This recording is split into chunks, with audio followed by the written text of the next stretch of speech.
Brandon Aiyuk has been on a wild social media campaign since June pretty much commenced. He's gone from taking shots at the 49ers to acting like he's already signed to the Washington Commanders to even going as far as to slighting his presumed future starting quarterback, Janie Daniels. It's just been bizarre and weird. You can tell this guy is definitely someone who's stuck at home getting stir crazy and has nothing to do with too much time on his hands and is just putting so much pressure, not pressure, but he's just putting a lot of garbage out there by crashing out on the internet. And it's because the 49ers haven't released him. I thought there's something that they were and should have done back in March, but they're at the point where, what's the point, right? Like, if he's not going to file the paperwork for reinstatement, he's going to be stuck. But now that he is stuck on the roster, he refuses to file that paperwork. He refuses to show up to the 49ers facility. He's already said on social media that it's not something he's ever going to do. He refuses to go back there. Well, okay, then you're stuck when you're stuck doing the same thing. It's going to be a recycled topic over and over again. So because that is going to be the case, you can look at it from being Brandon Aiyuk has the potential to be a distraction to the 49ers. You know, he's going to be a topic of discussion, a question posed to Kyle Shanahan, to George Kittle, Christian McCaffrey, Brock Purdy, everyone who's played with him and has been exposed to his social media tirade. It's going to be asked to him. It's going to be asked to all these people. And that could be viewed as, hey, this is going to be a distraction and maybe it'll disturb or disrupt the team. So, with all that said, is Brandon Aiyuk going to be a distraction to the 49ers during training camp? How is someone who's not at the facility going to be a distraction? I'm kind of confused by anyone who would give credence to saying, yes, he will be. Because, one, yes, of course, it's going to be so annoying for Shanahan and all the players or anyone on the 49ers to have to field multiple questions, let alone one about Aiyuk, but it's going to happen on day one and probably day two, and it's valid. It's warranted. We want to know, hey, is the plan the same? What do you guys think about this? Just anything and everything that's been in relation to that, and they're going to give like their generic answer, or maybe you'll get the one rare one that's like, oh, wow, that was very insightful.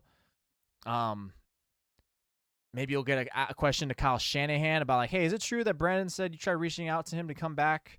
Which I wouldn't put it past Shanahan. He's been in Aiyuk's corner the whole time. He hasn't said anything wrong about him. He's the one that made the boss call to keep Aiyuk in the first place when the 49ers tried trading him a couple years ago.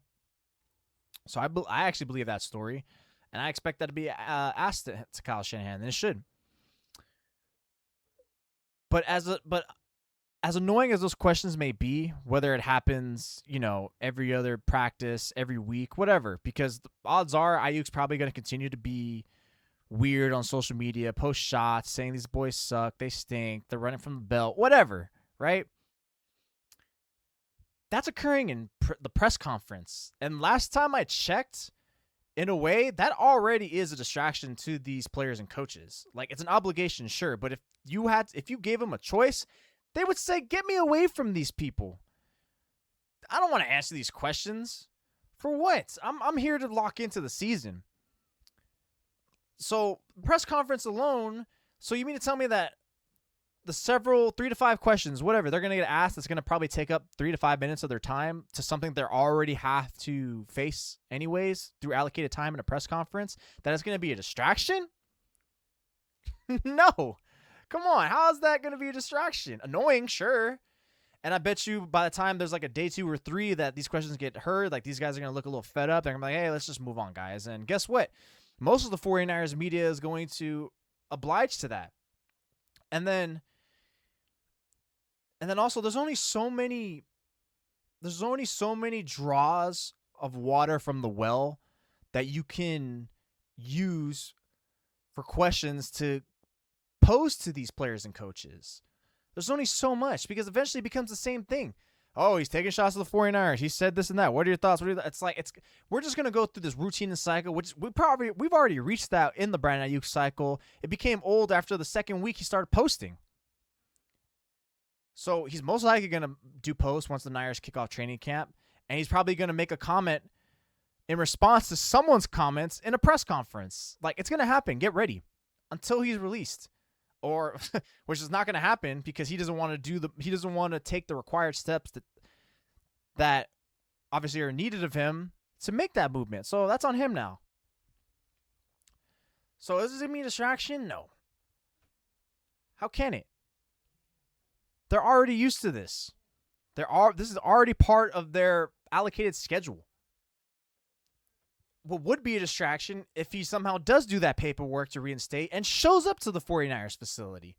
Now all of a sudden it's like, whoa, he's here. Holy crap. Everyone's talking about it. Everyone's looking. Everyone's like, whoa. Elephant in the room here. What's going on? Who is this guy? You got a bunch of players on the 49ers who've never even met him. They just know him by his weird social media antics. That would be the only distraction. And then guess what? The 49ers are going to shortly cut him thereafter. But a distraction to the 49ers because they're getting asked questions? Yeah. What are we living in? Like, that's not a distraction at all. It's like, at that point, then, okay, guess what? Hey, Christian McCaffrey, you fumbled 4 times in, like, 6 games. How does it feel like that? You're going to keep asking, okay, all of a sudden this questions are distractions? Like, no, I mean, I get it is unnecessary because the Niners could have been done with this. And I still feel like they should have because it's like, hey, just distance yourself from this guy, get rid of him. But then again, I'm also a person who views, like, if you have someone toxic around you, why would you not just cut him out? But I don't know, maybe have some petty vendetta or whatever. I don't know, whatever. I'm done trying to understand what the 49ers are up to, salary cap reasons or not, whatever. He's stuck there because he's not going to do the movements. This is what we're dealing with. So it just will not go that route of distraction because these guys have to already have their time allocated to answer these questions, and how much time in their days that actually at the facilities are going to be distracting them. Again, 3 to 5 minutes for those few questions, and it's not going to last for long. You can only ask so many questions about it until it becomes the same stuff. And at that point, if you're a media member of the 49ers, and I've been in there before, I wouldn't waste my question after the first few practices. It's like, nah, this is old. There's nothing new. Unless something just completely thumps the earth with something ground-shattering about, like, we got to ask this, which is highly unlikely, then no, it's not a distraction. Like, it's we can field these questions to them. They can field these questions to them every day.